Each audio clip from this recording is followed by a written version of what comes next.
हाँ, तो स्टूडेंट अगर हम लोग अब इसको थोड़ा समराइज करें तो हम लोग देखें यहाँ पे कि दो मेन न्यूट्रिटिव लेयर के रूप में आ रहा था यहाँ पे। एक था मिडिल लेयर, ये भी एक न्यूट्रिशन देने का काम कर रहा था, और दूसरा था ये टपेटम, जिसके बारे में हम लोग अभी पढ़े। अब मिडिल लेयर और टपेटम ये दोनों था। मोस्ट ऑफ टपेटम में कौन सा फॉर्म होता था, तो अभी लिखे थे ग्लैंडुलर मोर कॉमन था, ग्लैंडुलर टाइप टपेटम का। मिडिल लेयर को बात की कि ये अर्ली डिजनरेट करेगा, क्या करेगा, ये अर्ली डिजनरेट करेगा, ये न्यूट्रिशन देने में डिजनरेट कर जाता है। डिजनरेट ये भी करता है, कंप्लीटली डिजनरेट ये भी करेगा, लेकिन ये कब करेगा, तो बोलते हैं क्या कि ये पूरी तरह से पॉलन ग्रेन को डेवलप कर देता है, तो उसके बाद ये क्या करेगा, ये डिजनरेट करेगा टपेटम। यहाँ पे ये हो रहा है क्लियर ये, तो यहाँ तक था। इसके बाद आगे हम लोग माइक्रोस्पोरोजेनेसिस की बात करते हैं, लेकिन उसके पहले फिर से थोड़ा सा व्यू देखेंगे। क्या पढ़ेंगे, माइक्रोस्पोरोजेनेसिस मतलब क्या हुआ, फॉर्मेशन ऑफ माइक्रोस्पोर या पॉलन ग्रेन। अब ये जो माइक्रोस्पोरोजेनेसिस कहाँ होगा, तो हम लोग बात किए कि ये अभी ये स्पोरोजिनस टिश्यूज था, ये मास ऑफ एक टिश्यू है। हो रहा है क्लियर ये। अब ये स्पोरोजिनस टिश्यू के चारों तरफ क्या था, टपेटम था। अभी हम लोग रोल देख लिए टपेटम का क्या रोल था यहाँ पे। अब ये जो स्पोरोजिनस टिश्यू है, नाम लिखते हैं इसे, क्या है ये, स्पोरोजिनस टिश्यू। कैसे बना था ये बताए थे। ये प्रोड्यूस करेगा क्या, स्पोर मदर सेल, यानी कौन सा स्पोर, तो अगर बोले ये मेल गैमेट बनाने वाला है तो इसके आगे आप नाम लगा सकते हैं माइक्रो स्पोरोजिनस टिश्यू। तो ये क्या हो जाएगा, माइक्रो एसएमसी लिखते हैं, माइक्रोस्पोर मदर सेल। हो रहा है क्लियर ये। अब ये माइक्रोस्पोर मदर सेल क्या शो करेगा, रिडक्शनल डिवीजन। कौन सा डिवीजन, रिडक्शनल डिवीजन किसको बोलते हैं, मियोसिस को बोलते हैं, क्योंकि उसमें नंबर ऑफ क्रोमोसोम हाफ हो जाता है, रिड्यूस कर जाता है, इसलिए उसको रिडक्शनल डिवीजन कहा जाता है। तो ये माइक्रो एसएमसी जब डिवाइड करेगा तो कितने में डिवाइड करेगा, ये टोटल 4 में। कितने में डिवाइड करेगा, ये 4 में डिवाइड करेगा। ये हो रहा है क्लियर ये, 4 में। इस रंग से हम लोग दिखा देते हैं इसे, ये 4 बना, ये 4 के 4, ये सेल 2n होगा, जबकि ये सब के सब क्या हो जाएंगे, n होगा।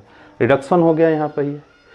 अब ये इसको हम लोग बोलते हैं कि ये 4 एक साथ है, इसलिए इसको क्या बोलते हैं हम लोग, क्या बोल सकते हैं इसे, स्पोर टेट्राड कह सकते हैं। क्या कह सकते हैं इसे, ये स्पोर टेट्राड। हो रहा है क्लियर ये, 4 एक साथ है। अब ये एक्चुअल फिगर इसका हम लोग अगर बनाने की कोशिश करें यहाँ पे, तो ये एक्चुअल बनता कैसे है, तो ये तो क्लियर हुआ कि ये स्पोर किससे बनेगा, तो माइक्रो स्पोरोजिनस टिश्यू होता है। ये मेल गैमेट इसलिए माइक्रो टर्म यूज कर रहे हैं, ये स्पोरोजिनस टिश्यू मेनली कहते हैं। ये प्रोड्यूस करता है, यानी इसी का सेल क्या मिलेगा हमें, माइक्रो एसएमसी के रूप में बनेगा, मदर सेल का काम करेगा ये, और फिर ये रिडक्शनल डिवीजन करके ये क्या बनाएगा, स्पोर टेट्राड का फॉर्मेशन कर रहा है यहाँ पे ये। अब हम लोग देखते हैं ये कि स्पोर टेट्राड कैसे होता है। एक्चुअल फिगर अगर बात करें ये, तो ये एक्चुअल में देखिए यहाँ पर दिखा रहे हैं इसे, ये कि ये ऐसा ही ये यहाँ से इस रंग से है,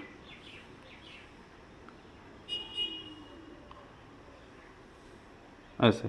और देखिए इसमें जैसे कि आप ये 4 बॉडी था, आपने बीच में ग्लू डाल दिया तो चिपक जाएगा एक दूसरे के साथ, ये ऐसे ही है। देखिए ये चिपका हुआ है, ये n, ये n, ये n। हो रहा है क्लियर, इसी को हमने ऐसे दिखाया अभी। तो एक्चुअल में ये थोड़ा स्पष्ट करना चाह रहे हैं कि एक्चुअल होता क्या है ये पॉलन टेट्राड। ये तो स्पोर टेट्राड या पॉलन टेट्राड कहते हैं यहाँ पे अभी। अब ये जो स्ट्रक्चर है यहाँ पे,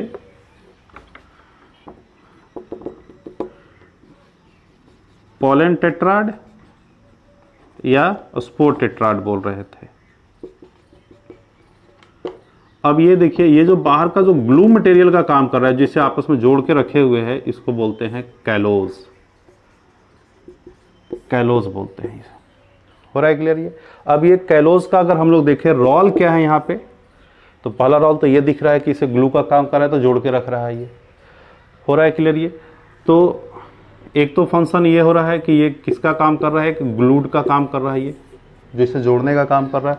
दूसरा ये सिक्रेट कहाँ से होता है एक्चुअल में, तो इसे माइक्रोस्पोर ही सिक्रेट करता है। इसे कौन सिक्रेट करेगा, ये माइक्रोस्पोर ही सिक्रेट करता है। किसके किसके बीच, तो ये सिक्रेटेड बाय माइक्रोस्पोर। किसके किसके बीच, तो plasma membrane and cell wall के बीच क्या होता है, ये सिक्रीशन होता है। अब ये प्लाज्मा मेम्ब्रेन और सेल वॉल के बीच सिक्रेट कर रहा है, इस कैलोज को कौन कर रहा है, ये माइक्रोस्पोर ही कर रहा है। इच माइक्रोस्पोर, जो भी माइक्रोस्पोर है यहाँ पे, वो क्या सिक्रेट करता है, कैलोज को। किसके किसके बीच सिक्रेट कर रहा है, plasma membrane and cell wall के बीच। अब इसके बीच सिक्रेट होने के वजह से क्या होगा, तो यहाँ पे आप पढ़े होंगे 11th क्लास में कि प्लाज्मोडेस्माटा होता है प्लांट सेल के बीच में। तो प्लाज्मोडेस्मेंटल कनेक्शन जो है वो ब्रेक कर जाता है, किसके वजह से, इसके सिक्रीशन के वजह से। तो एक और क्या पॉइंट निकल कर आ रहा है यहाँ पे कि ये जो सिक्रीशन है वो किसको ब्रेक करेगा, तो इट ब्रेक्स प्लाज्मोडेस्मेटल कनेक्शन। अब प्लाज्मोडेस्मेटल कनेक्शन जो है जब ब्रेक कर जाएगा, जिसके वजह से क्या बोलेंगे कि यहाँ पे सिंक्रोनी ऑफ सेल जो होगा वो लूज कर जाएगा। क्या कर जाएगा, वो लूज कर जाएगा, ये लॉस कर देगा। तो क्या लॉस होगा, जो सिंक्रोनी है सेल का, एक साथ जो इकट्ठे थे सेल एक साथ जुड़े हुए थे, वो लॉस करेगा। यहाँ पे ये हो रहा है क्लियर ये। तो ये कैलोज का हुआ, कैलोज सिक्रेट करने वाला पता चल गया। कैलोज का फंक्शन क्या था, ये ग्लू का काम कर रहा है एक्चुअल में, ये कहीं ना कहीं होल्ड करके रख रहा है ये बेटर ये। और ये सिक्रेट होने से क्या हुआ, तो एक सिंक्रोनी लॉस हो रहा है यहाँ का जो सेल थे उसके बीच का, क्योंकि बीच में ये सिक्रेट हो रहा है ये। और एक पॉइंट यहाँ पे निकल कर आएगा कि ये भी एक कैलोज खत्म कैसे होगा, क्योंकि अभी हम लोग इसको टेट्राड नाम दे रहे हैं, एक साथ जुड़ा हुआ है, अभी इसे माइक्रोस्पोर या पॉलन ग्रेन नहीं कह रहे हैं। तो ये जब सेपरेट हो जाएगा, क्या होगा, ये सेपरेट होता है तो इसका नाम ही हम लोग माइक्रोस्पोर या पॉलन ग्रेन कहते हैं। ये पॉलन ग्रेन कहना शुरू करते हैं। तो ये सेपरेट कैसे होगा, तो बोलते हैं कि इट इज डाइजेस्टेड बाय कैलेज एंजाइम। कौन सा एंजाइम, कैलेज एंजाइम। अब ये कैलेज एंजाइम इसे क्या करता है, यहाँ पे सिक्रेट करता है ये। अब ये कैलेज एंजाइम जो है यहाँ पे कौन सिक्रेट करता है, तो कैलेज एंजाइम का सिक्रेशन भी टपेटम ही करता है। कौन करेगा इसे, तो ये भी सिक्रेटेड बाय टपेटम। अब इसे भी टपेटम ही क्या करता है, सिक्रेट करता है ये। तो फिर से एक रोल आया यहाँ पे टपेटम का। तो अब इस सारे फंक्शन को देखने के बाद लगता है कि टपेटम एक इंपॉर्टेंट रोल प्ले करता है यहाँ पे ये। तो कैलोज था ये, पता चल गया। कैलोज डाइजेस्ट हो जाएगा तो ये चारों सेल सेपरेट हो जाएंगे और इसे अब हम लोग बोलना शुरू करेंगे क्या, माइक्रोस्पोर। हो रहा है क्लियर ये। अब ये माइक्रोस्पोर जो है वो अलग अलग शेप में होते हैं यहाँ पे, तो इसके अब टाइप्स भी बनते हैं यहाँ पे। तो अब टाइप्स की बात अगर थोड़ा करें कि ये जो माइक्रोस्पोर है वो कितने टाइप्स के यहाँ पे हैं, तो ये इसकी टाइप्स की अगर बात करें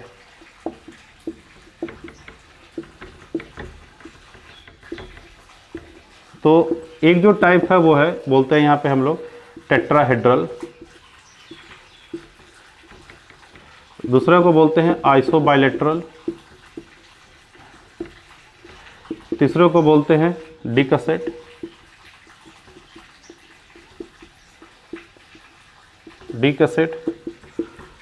चौथे को बोलते हैं टी सेपेड भी, टी सेप भी कहते हैं। पांचवा जो हो गया वो लीनियर हो गया। अब ये समझ में नहीं आ रहा होगा कि ये टाइप कैसे क्या क्या है, तो देखिए इसका एक्चुअल में शेप के बेसिस पर टाइप को हम लोग यहाँ लिखे हैं ये। तो टेट्राहेड्रल कैसा होगा, तो ये ऐसा होगा, टेट्राहेड्रल स्ट्रक्चर दिखाते हैं। आइसोबाइलेटरल कैसा होगा, ये एग्जाम से दिखाते हैं आइसोबाइलेटरल। डिकसेट की अगर बात करें तो इस ढंग से ये। टी सेपेड कैसा होगा, तो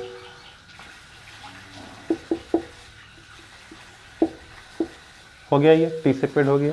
लीनियर की अगर बात करें तो इस ढंग से ये अलग अलग शेप में होते हैं। तो ये कितने टाइप का हो जाएगा, ये 5 टाइप्स का यहाँ पे होगा। अब इसमें टेट्राहेड्रल और आइसोबाइलेटरल ही मोर कॉमन होते हैं, ये सब बहुत रेयर पाया जाता है। क्या पाया जाता है, ये रेयर है। अब होगा बात यहाँ पे कि टेट्राहेड्रल और आइसोबाइलेटरल ही ज़्यादातर होते हैं, तो ये टेट्राहेड्रल किस में मिलेगा आपको? तो टेट्राहेड्रल डाइकॉट के केस में मिलेगा, जबकि आइसोबाइलेटरल जो है वो मोनोकॉट के केस में मिलेगा। ये कहाँ मिलेंगे? ये मोनोकॉट के केस में। लेकिन देखिए अभी ये हम लोग अलग नहीं किए हैं, दैट इज द अभी टेट्राड फॉर्म में ही है, क्योंकि इस टेट्राड वाले की बात कर रहे हैं अभी, ये 4 एक साथ है ये। तो डाइकॉट में कौन सा हो गया मोर कॉमन? टेट्राहेड्रल, और मोनोकॉट में आइसोबाइलेटरल। हो रहा है क्लियर? अब यहाँ पे क्वेश्चन पूछता है कि ये टेट्राहेड्रल और आइसोबाइलेटरल कौन से डिवीजन से बनता है यहाँ पे? तो हम लोग जब सेल डिवीजन पढ़ते हैं तो कैरियोकाइनेसिस और साइटोकाइनेसिस। तो यहाँ पे क्वेश्चन साइटोकाइनेसिस से पूछता है। किससे पूछेगा ये? साइटोकाइनेसिस से। तो टेट्राहेड्रल का जो फॉर्मेशन होता है वो किससे होता है? तो साइमल्टेनियस बोलते हैं, साइमल्टेनियस साइटोकाइनेसिस। साइमल्टेनियस साइटोकाइनेसिस से बनता है, जबकि ये सक्सेसिव साइटोकाइनेसिस से बनता है। अब ये थोड़ा यहाँ पे हम बताते हैं कि साइमल्टेनियस साइटोकाइनेसिस और ये सक्सेसिव साइटोकाइनेसिस क्या होता है। तो देखिए ये साइमल्टेनियस की अगर बात करें यहाँ पे, तो साइमल्टेनियस की अगर बात करें तो जैसे ये एक सेल है, हो रहा है क्लियर ये, और इसका न्यूक्लियस है ये पहले डिवाइड किया तो पहले कैरियोकाइनेसिस होता है, देन साइटोकाइनेसिस होता है। तो ये सेल डिवाइड करके 2 न्यूक्लियस बनाया। इसके बाद ये देखिए फिर से ये डिवाइड कर जाएगा और ये 4 न्यूक्लियस बना देगा। कितने न्यूक्लियस बन गए? 4 न्यूक्लियस। इसके बाद साइटोकाइनेसिस होगा और ये 4 अलग अलग सेल जैसे बना देंगे,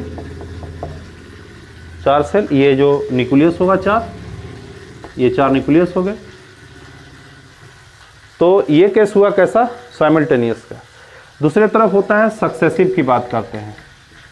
तो सक्सेसिव का क्या होता है यहाँ पे? तो ये एक सेल हुआ, ये न्यूक्लियस हुआ, ये न्यूक्लियस फिर से डिवाइड करेगा तो 2 न्यूक्लियस बनेगा। ये 2 न्यूक्लियस के बाद ये 2 सेल बनेगा, यानी यहीं पे साइटोकाइनेसिस हो गया। यहाँ साइटोकाइनेसिस नहीं हुआ था, यहाँ पे ये 2 सेल। अब ये 2 सेल फिर से डिवाइड करेंगे तो 2 अलग अलग सेल देंगे।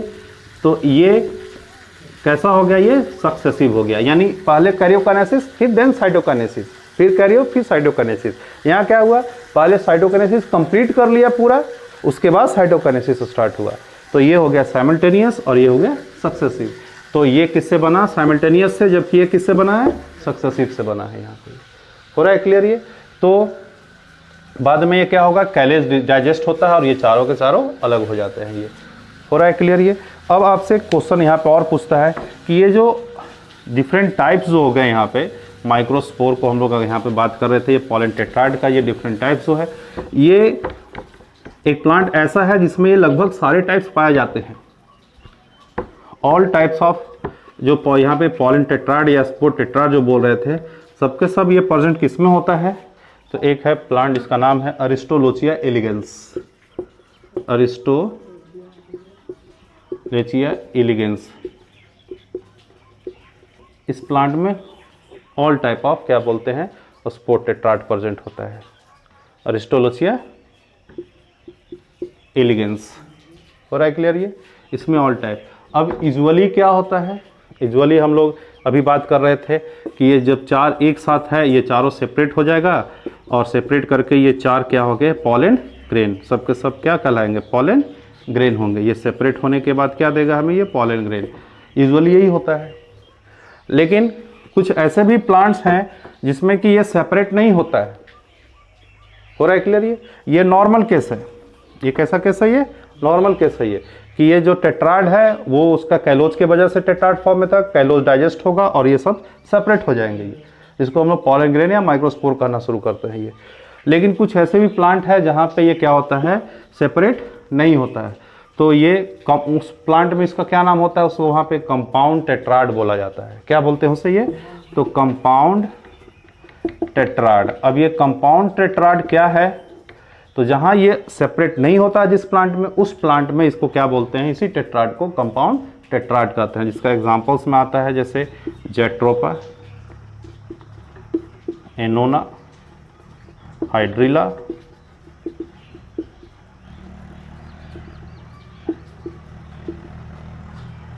जेट्रोपा हो गया, ड्रोसेरा,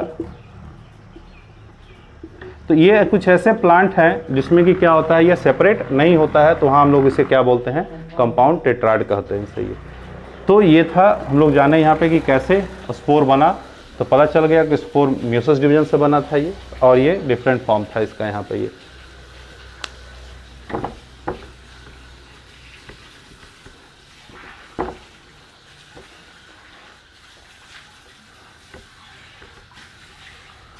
अब इसके बाद आगे हम लोग देखते हैं जिसमें कि जैसे कैलोट्रोपिस और ऑर्किड्स, ये दो प्लांट ऐसे हैं जिसमें कि पॉलन ग्रेन जो है, जितने भी एंथर है और उसमें जो पॉलन ग्रेन है वो एक ही क्या होगा, सैक में प्रेजेंट होता है, जिसको हम लोग यहाँ पे नाम क्या देते हैं, पोलिनिया कहते हैं। तो ये क्वेश्चन पूछेगा आपसे कि पोलिनिया किस में प्रेजेंट होता है, तो वो है कैलोट्रोपिस, और किस में, ऑर्किड्स में। यहाँ की क्या होता है, ये हम लोग बात कर रहे थे कि एक ही ग्रुप में प्रेजेंट होगा, एक सैक के अंदर होगा, एक थैलेरा के स्ट्रक्चर के अंदर प्रेजेंट होता है, जितने भी पॉलन ग्रेन है उसको हम लोग क्या बोलेंगे, यहाँ पे पोलिनिया कहेंगे। हो रहा है क्लियर ये? अब हम लोग एक और एक्स्ट्रा पॉइंट यहाँ पे देखने की कोशिश करते हैं। जैसे अब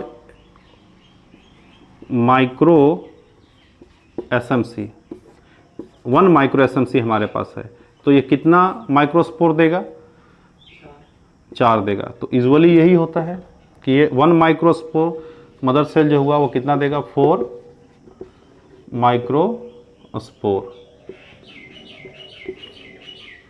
हो रहा है ये? तो ये नॉर्मल केस है, ये यूजुअल केसेस है। लेकिन एक है साइप्रेसी, ये एक साइप्रेसी फैमिली है जिसमें होता क्या है, तो इनमें 1 माइक्रो एसएमसी प्रोड्यूस करता है 4 माइक्रोस्पोर, लेकिन इसमें से 3 जो है वो डीजेनरेट करता है, 3 क्या कर जाता है, डीजेनरेट। अब 3 डीजेनरेट करता है तो बचा कितना फंक्शनल, 1। तो फाइनली हमें फंक्शनल 1 मिलता है। तो 1 माइक्रो एसएमसी 1 फंक्शनल माइक्रोस्पोर क्या होता है, प्रोड्यूस करता है इसमें। हो रहा है क्लियर है? तो ये आगे वाले या फिर सेल डिवीजन में भी क्वेश्चन ऐसे पूछे जाते हैं यहाँ से, तो इसको ध्यान रखेंगे। किसमें, साइप्रेसी फैमिली में 1 माइक्रो एसएमसी से कितना मिलता है, 1 फंक्शनल माइक्रोस्पोर बनेगा। जबकि नॉर्मल क्या होता है कि 1 माइक्रो एसएमसी प्रोड्यूस करेगा कितना, 4 माइक्रोस्पोर या पॉलन ग्रेन। कंफ्यूजन नहीं होना चाहिए, पॉलन ग्रेन कहते हैं इसी को। हो रहा है क्लियर ये? एक टर्म है पोलियोस्पोरी भी बोलते हैं, एक टर्म क्या है, पोलियोस्पोरी। नाम से क्लियर है, पोली मतलब बहुत। तो अगर एक सिंगल माइक्रो एसएमसी से अगर बहुत सारे बनते हैं माइक्रोस्पोर, बहुत सारा, जैसे नॉर्मल केस तो ये है 4 बनना, लेकिन 4 से भी ज़्यादा बनता है तो उसको हम लोग क्या बोलते हैं, पोलियोस्पोरी टर्म यूज़ करते हैं उसके लिए। लेकिन ये सब रेयर केसेस है, मोर कॉमन यही है। हो रहा है क्लियर ये? तो ये था माइक्रोस्पोरोजेनेसिस से सारे जुड़े हुए टर्म यहाँ पे ये। अब इसके आगे जो नेक्स्ट जो पॉइंट हम लोग को पढ़ना है वो है क्या, तो स्ट्रक्चर ऑफ पॉलन ग्रेन या माइक्रोस्पोर की बात करेंगे। अब ये जो स्पोर बना पॉलन ग्रेन या माइक्रोस्पोर, वो एक्चुअल स्ट्रक्चर कैसा होता है उसका। तो अब हम लोग नेक्स्ट टॉपिक जो होगा वो स्ट्रक्चर ऑफ पॉलन ग्रेन की बात करेंगे।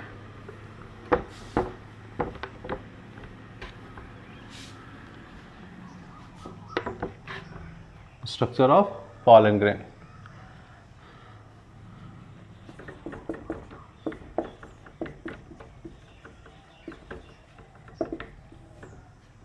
ये माइक्रो स्पोर। अब ये स्ट्रक्चरली कैसा होता है तो देखेंगे यहाँ पे।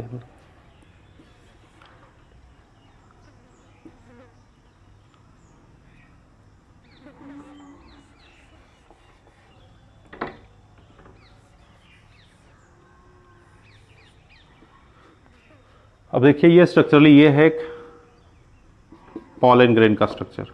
किसका है ये, पॉलन ग्रेन। इसमें ये जो ओपनिंग है इसको जर्म पोर कहते हैं। क्या बोलते हैं, जर्म पोर। अब इसमें दिख रहा है कि 2 लेयर है। इस बाहर वाले को बोलते हैं एक्साइन, अभी अभी हम लोग बात किए थे एक्साइन, और ये अंदर वाले का नाम है इंटाइन।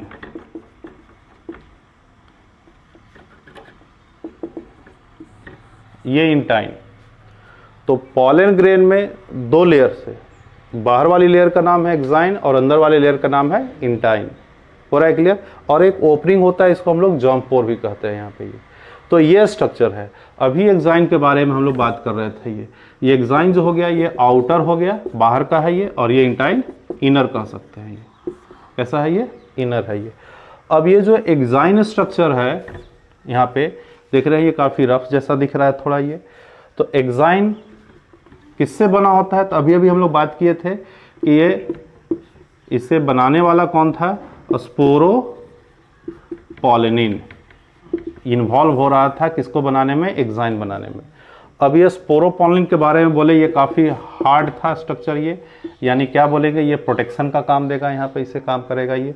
तो ये क्या करता है? इसे स्पोरोपोलिन जो हुआ वो यहाँ पे प्रोटेक्शन का काम करता है, यानी प्रोटेक्ट कर रहा है किससे? तो प्रोटेक्ट फ्रॉम, अगर लिखना चाहें इसे तो किससे? ये तो स्ट्रॉन्ग एसिड, स्ट्रॉन्ग बेस या अल्कली लिख सकते हैं। हो रहा है ये टेम्परेचर, प्रेशर, हो रहा है ये। तो इस तरह से, और एंजाइम भी लिख सकते हैं। तो इन सब से क्या कर रहा है? ये प्रोटेक्ट कर रहा है, यानी प्रोटेक्शन देने वाला लेयर कौन है? एक्साइन है, जो स्पोरोपोलिन से बना हुआ है। और स्पोरोपोलिन इन सब का क्या हो जाए? रेसिस्टेंट है। तो अब कहेंगे कि पॉलन ग्रेन के ऊपर इतना प्रोटेक्टिव लेयर है कि इसका मतलब वो उसे कुछ कर नहीं सकता है, ना स्ट्रॉन्ग एसिड कुछ कर सकता है, ना स्ट्रॉन्ग बेस कर सकता है, ना टेम्परेचर, प्रेशर। इसका मतलब ये काफ़ी दिनों तक प्रिजर्व रह सकता है। इसलिए पॉलन ग्रेन क्या होता है? जो फॉसिल डिपॉजिट्स है उसमें पाया जाता है। तो कहीं पर जब एक्सकेवेशन होता है तो पता चलता है किसी प्लांट का क्या मिलता है? पॉलन मिलता है। और इसी से पता चलता है कि वो प्लांट कितना साल पहले का था, वो कौन सा प्लांट था। तो ये पॉलन जो हो गया, यहाँ पे बात करेंगे हम लोग जिसे माइक्रोस्पोर कर रहे थे, ये फॉसिल डिपॉजिट में आसानी से प्रेजेंट हो सकता है जब फॉसिल्स के रूप में। क्यों? उसका रीज़न पता चल गया कि इसके ऊपर एक्साइन का लेयर होता है और ये सब इससे प्रोटेक्ट हो गया रेसिस्टेंट होने की वजह से। तो ये स्पोरोपोलिन था जिसको हम लोग हार्डेस्ट पार्ट ऑफ प्लांट भी कह रहे थे ये। अब ये जो एक्साइन जो है ये फर्दर 2 लेयर का बना होता है एक्चुअल में। एक को बोलते हैं इक्टेक्साइन और दूसरे को बोलते हैं इंडेक्साइन। ये 2 लेयर से बना होता है, यानी ये जो लेयर है ये आउटर है अपने आप में, और ये जो नाम सी है कि ये इनर होगा। यानी ये 2 लेयर में बटा होता है, एक्साइन और इंटाइन। एक्साइन जो है 2 लेयर में, एक इक्टेक्साइन और एक इंडेक्साइन में बटा होता है। इंडेक्साइन इनर हुआ और इक्टेक्साइन आउटर हुआ। लेकिन अब देखा गया कि ये इक्टेक्साइन जो है इसमें फर्दर 2-3 लेयर प्रेजेंट होते हैं। इक्टेक्साइन में कितने लेयर? इसमें 2-3 लेयर।